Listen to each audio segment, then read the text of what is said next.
Excellent. So, hello. As Marat said, I'm Alexander. I am the research admin for the project From Russia with War. And as again, thanks for the introduction, I'll be talking about one of the few case studies of foreign fighters on the Russian side of the conflict, specifically the Ossetians or South Ossetians. So, for a bit of context, the region we're talking about, Ossetia and Russian foreign fighters, or foreign fighters for Russia, have got several under-researched and under-analysed factors when we're talking about this specific context. First of all, there is a general context of the present state of Ossetian traditional cultural norms. There has been some research which suggests, or some people in the past have said, that Ossetia has been very Russified and that these presents aren't there, but especially in the north, there is almost a national, not quite renaissance, but still a rebirth of these norms being present there. And in South Ossetia, they are still present, but to a much lesser extent. Then we can have the comparisons between South Ossetian and North Ossetian fighters. Again, North Ossetia is a republic of Russia, while South Ossetia is a self-proclaimed republic or breakaway region from Georgia under a Russian occupation. And then there's the entire question of South Ossetians as foreign fighters itself. One of the big reasons for comparisons, and what drew me originally to this case study, is just the sheer difference of casualties between North and South Ossetia. It is understandable given that South Ossetia's population is much, much smaller. We are talking about, I believe, 50,000, 56,000 people, but it is still worthy of consideration. There's also been a general lack of research into this, both scholarly and with the more recent stuff with the war, both analytical research. The main issue is the difficulty of definition. South Ossetians are both foreign fighters and also not foreign fighters. If you go with definitions like Moore and Tumblety from 2008, they are the idea of non-territorialized, non-indigenous fighters motivated by religion, kinship and culture. South Ossetians kind of meet this, but most South Ossetians are dual nationals, so they have been given Russian citizenship. If you do not recognize South Ossetia as a state, they are Georgian citizens, so they kind of meet that, but then again, they're not at the same time. It's a very weird, very odd gray area. Further, there is the lack of accessibility for this academic structure or academic research. The most obvious one is the language barrier. Most of the research is either in Russian, some of it is in Ossetian. Ossetian can be quite difficult to learn in Western institutions. Then they have also, on that note, the institutional access. Some of the journal articles and books just can't be found in many universities. One of the best books in English at the moment is written by Richard Foltz. I believe he's in a university in Montreal, or Montreal in Quebec. I can't remember which one off the top of my head, but he has written a very good book on this. And the introduction has a few pages lamenting the difficulty of getting this. There is a journal, that one there, Nartamunga. It is multilingual, but specifically since the start of the war, it is increasingly in Russian. So if you don't speak Russian, it is hard to get the information from this thing. And then finally, there's the general difficulty of getting information as a whole, especially on the foreign fighters. There is a reliance on state media, Telegram channels, which are often just basically glorified propaganda pieces, and then state statistics as well. So, on those state statistics, as of mid-September 2023, when I finished the research for this, the official tally for North Ossetian dead stands at 203. In contrast, in South Ossetia, it is 12. Most of the dead from South Ossetia are reported as dobrovolets, volunteers, with the second highest number being kontraktniki, so contract soldiers, those who've signed a contract with the Russian army to fight. And then you have the two other categories of serviceman and fighter. No other definition in the news sources. I was using a Caucasian not, Kavkaz Uzil. There's no other clarification with those last two as to what it means by this. It is reported as fighters or servicemen. There are two battalions of Ossetian fighters in Ukraine. There is the volunteer battalion Alania, and there is Storm Ossetia. They are basically just militias. They're irregular units. Alania may have at least one T-62. I did see some reports saying it had been destroyed, but they did at some point in the start of the war have a T-62 tank. So again, this is talking about this is kind of an indication of the level of equipment we're talking about here. They don't make a distinction between volunteers from the north or south. but they do lean towards the north. They are primarily looking at volunteers from North Ossetia. Their Telegram does have evidence of their presence in South Ossetia, but most of it is in the north, most of it is throughout the rest of Russia and promoting a Russian unity. On that note, they also incorporate fighters from other ethnic groups, in which regard they are very similar to Ukrainian ethnic foreign fighter units now, where they are starting to recruit non-ethnic fighters, especially with the Chechen units recruiting from other pools of fighters. The death toll in actuality is probably much higher. One of the reasons is that Storm Ossetia in June near Zaporozhye fought to the death, allegedly. Their Telegram channel denied it, but the Russian Ministry of Defense did have a memorial service for them. So it's very strange. There probably were some survivors, but they have been reintegrated into Alania. They have also kind of been reformed, but they both do share a social media channel on Telegram. So whether or not they exist as two separate units is kind of up in the air. So that's all the stuff with the military aspect out on the way. The cultural norms aspect takes its idea from this, or takes its form in the concept of Iran Agdal, the local variety of adat. This means Ossetian custom. Adat, for those who don't know, is a form of customary law found throughout the Caucasus, especially in the north. It is very weak in the south. Maybe very weak, but it's much weaker than in the north. But it is still present. Some concepts are bravery and honor. This is an honor culture where people have to fight and avenge wrongs, all that sort of stuff. And this manifests itself in the way of soldiers as heroes and warriors. One word I didn't include in there, but you see a lot of, is leopards. They are Ossetian leopards, which is a reference to the coat of arms and several mythological symbols there. Then you have the veneration of elders. Out of all of them, this is the least prominent of the norms in relation to their to the foreign fighters. Then you also have the two, I would say, of the other three, the main ones: blood vengeance and respect for the dead. Respect for the dead is the most prominent form of this Iran Agdal, still present in South Ossetia. It is taken very seriously. If someone dies, they have to be taken back to their village, buried in a family plot, and in some traditional manners in a crypt with a window so that they can still see the living going through. That's not really practiced anymore, but it's still in a village plot, in their village, taken back home. So at the beginning of the invasion, South Ossetian troops were deployed for the first time around the 16th of March, so less than a month after this started. These were the kontraktniki, these were contract soldiers who were serving with the Russian army.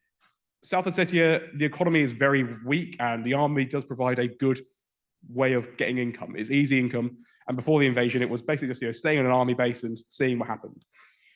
There were volunteer drives after, and a comment on this deployment from President Bibalov, or so-called President Bibalov, saying that they just burn, that the Alanian blood makes itself felt, and that they perfectly understand they're going to defend Russia, they are going to defend Ossetia. This draws on a few things. The Alanian blood, that's a reference to the group that Ossetians claim descent from. Ossetians, unlike other Caucasian cultures, are descendants of the Scythians and Alanians of the ancient and medieval periods. Maybe not exactly genetic, but definitely linguistic and cultural descendants. Then there's also the idea of these two homelands, which links to blood vengeance. The idea that one of their homelands was attacked, so therefore that they have two of them, and they're putting it above the other one. But also still defending Ossetia. Less than a day after this announcement, a soldier has died. A kontraktniki was reported dead, again, literally less than a day after this. Around a month later, a volunteer who was a poet from, who actually had, I think, dual nationality with South Ossetia and Abkhazia, was killed. Originally from South Ossetia, but had residency in both. And medals and honors have been given to all of the officially recognized dead. All 12 of them have been given honors, medals, and have been just, again, widely honored. This is, again, the whole idea of respect for the dead analysts, the whole idea of bravery. These are people who died for something, and they died for a very specific idea of Ossetian bravery and Ossetian statehood and Russian statehood as well. It's very, very strange how often these two mix together and blend into one.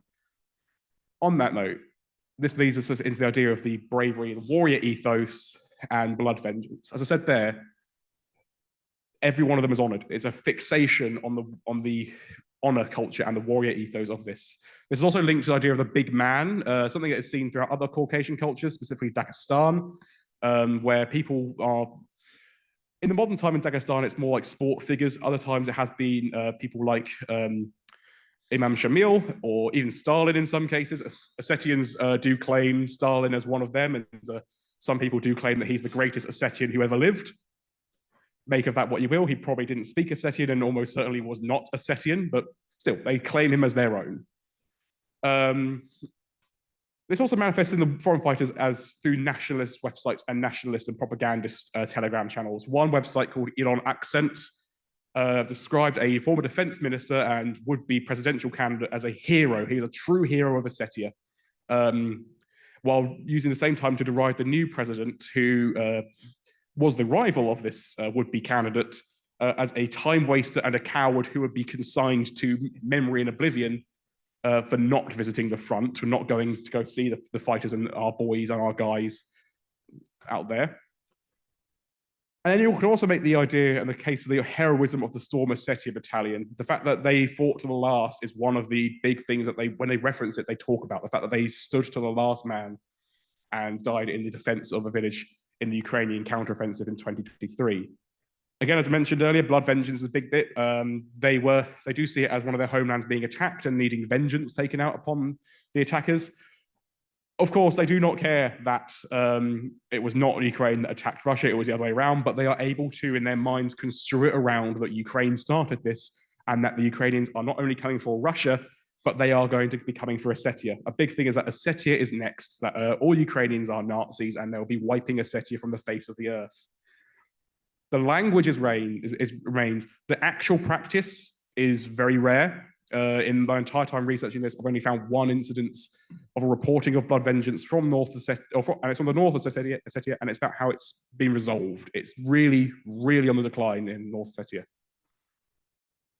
The big way that norms have manifested themselves in South Ossetian soldiers in this war is through the idea of respect for the dead, and that relates to this April 2022 mutiny. For those of you who do not know, in April 2022, a bunch of South Ossetian soldiers, about 300 of them, just deserted the front and made their way back to South Ossetia, to the Roki Tunnel, the only road connection from Russia to South Ossetia. In some sources, they say that they drove a bit of the way and then they would have their equipment confiscated, so they walked and hitchhiked back to the South Ossetia. It's very, how they got there is a bit up in the air, but they did appear to walk at least a section of this way home. Other reasons that we've heard a lot of from the Russian advance in the early days of the invasion do play a part. Incompetent command, equipment issues, we've heard all this sort of stuff before, but the big one that Foltz describes is the idea that the fact that one of their soldiers had died, one of their comrades had died. They wanted to, as custom, take his body back to Ossetia for a burial in his village, and it was refused. That appears to have been a tipping point. This is a very big thing in their culture. Again, it is hard to overstate that it is what you have what happens in Ossetia. You have to be taken back and buried. This was a very divisive moment. One of the former presidents, Eduard Kokoity, didn't praise them but defended them. He came to their defense and said, you know, it's our guys, let them back in. Others were very, very critical of them, called them cowards, so they brought shame to Ossetia. This is where the size of the society comes back as well. Again, as I said, there's about 50,000, 56,000 people in South Ossetia. It's not a lot, 300 is not a lot, but it's a society where anonymity is hard to find, especially in the South. People would have known who these people were, and it would have brought shame. It's like, again, for an honor culture, for a culture to based around the idea of maintaining one's bravery and being a true man. One thing I should have mentioned at the start is with Adat, like with all most parts of Adat, Iran Agdal is very patriarchal. People would have known that these people weren't proper men who went to go fight, they ran away, even though they had their reasons for it, even though this refusal to be buried is a big thing, they would have still not been treated with a lot of respect. Which brings us to the most interesting point about this April 2022 mutiny, the fact that President Bibilov decided to meet them. He decided to meet a group of them and hear them out. For some reason, it was recorded, Mediazona acquired this recording, and it is a very, very fun read or listen to if you speak Russian. It's a very strange event where it's basically just a guy trying to reason with these people who are very angry, and then he hears all of their reasons and says, I am personally offended by your actions, which, would you believe it, did not go down well with these people. They were very angry at him for saying this. One of the soldiers addressed the fact that they'd been called cowards, and he said that the people who had called them that should go out and fight themselves, see if they have any bravery and honor. And again, the idea of this personal offense is something you do see with some of the commentators about this mutiny and by some of the factors of the people not going to fight with South Ossetia. This idea that they have brought shame upon not just South Ossetia itself, but the entire Ossetian nation, and also with increasingly in recent months, Russia itself. If you go on the Telegram channels, a lot of it is about Russian unity, not just Ossetian unity, but unity with everyone. I believe I saw recently they made a big deal of the fact that they had an English in their thing and saying, you know, it's healing all the old wounds. The English and the Ossetians in the 90s had a conflict over a bit of land, and they use it as a way of saying we're healing old wounds, we're all Russians. But then at the same time saying Ossetia is amazing, Ossetia has all these great things, and it's one of the weird contradictions inherent in modern Russian society and treatment of its nationalities. So a really brief point as well is to focus on Wagner. There is very little direct mention of Wagner in relation to South Ossetia. I've only really been able to find 2 instances of soldiers who went to fight with Wagner from South Ossetia, and both of these are penal. And to be honest, with one of them, I'm not sure. He was definitely in South Ossetia, but I do not know if he was a South Ossetia. I haven't been able to find any confirmation that he was from there. This is the same guy who is in that third point down there. He murdered a beloved local figure in Skinvali. And Prigozhin decided to defend this guy, and it was met with outrage, just genuine, utter outrage in South Ossetia. The president denounced him. South Ossetian society as a whole denounced him. He didn't do anything, just was a random guy walking around who everyone happened to know, because again, it's a very small city. And he decided to kill this guy. People did not like this. They were very, very angry about that. So, where does this all lead? One thing I hope has been demonstrated through this is that they are not as relevant in other case studies. Through legitimation and motivation, maybe there's a bit more of a role for this in Chechen fighters and some of the other few North Caucasian fighters fighting for Ukraine. They are less relevant as a motivating factor, but I would say that they are more present, very present as a legitimizing factor. It may not explain why some soldiers go to these front lines. There are many reasons for that. And again, as I said, the fact that some of these soldiers are kontraktniki, who have signed up with the Russian army, there is that clear economic reason for it. But it does explain why they stay there, and very much so how the society justifies its involvement in this. Not just how the state justifies it, but how these people themselves mentally justify supporting the war there. It is also a demotivational factor. The fact that it was why these people ended up leaving the front line, it does say a lot. I will say that further research into this is needed. I will be wanting to turn more or less into a journal article, so hopefully that will be out at some point. A comparison with other fighters, Abkhazia is the most obvious other example. It is where some other people have been fighting, and they have been fighting there since the start of the war, but in fewer numbers. For those of you who don't know, there was a Abkhaz volunteer battalion called Pyatnashka, which is named after the number of people who went to go fight initially for this, which is 15. It's a very small group of people. There are also instances for research into other Russian aligned states and volunteers. There are not many. Russia has not had to, like Ukraine, draw on this pool of fighters yet. They are still, as we heard yesterday from all the presentations, there is still a good level of manpower there. They don't need to rely on this yet. But maybe as the war goes on, there might be more opportunities, and it would be good to start to research why people are going to fight for Russia in the same way that we are looking into why people who have no connection to Ukraine are going to go fight for them.